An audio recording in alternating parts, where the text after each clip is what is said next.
রোহিঙ্গাদের তাদের মাতৃভূমি মিয়ানমারে প্রত্যাবাসনে বাংলাদেশকে সহায়তা করতে চীনের প্রতি আহ্বান জানিয়েছেন প্রধানমন্ত্রী শেখ হাসিনা। চীনের প্রথম দিনের সফরের ওপর আয়োজিত এক মিডিয়া ব্রিফিংয়ে একথা বলেন পররাষ্ট্রমন্ত্রী ডক্টর হাসান মাহমুদ। চীনা কমিউনিস্ট পার্টির চেয়ারম্যান ওয়াং হুইনের সাথে বৈঠক করেন বাংলাদেশের প্রধানমন্ত্রী। এ সময় সিপিপিসি চেয়ারম্যান বলেন, তারা বিষয়টি নিয়ে মিয়ানমারের সঙ্গে আলোচনা করে বাংলাদেশ ও মিয়ানমারের মধ্যে এই ব্যাপারে সহায়ক ভূমিকা পালন করবেন।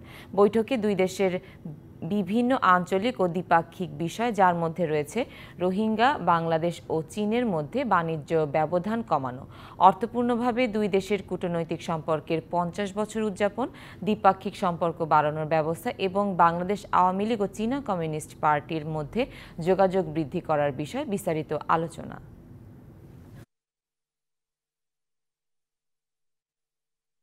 নগদের কাছে সব গ্রাহকই প্রিয়, তাই তো সারা দেশে ক্যাশ আউট চার্জ সবচেয়ে কম।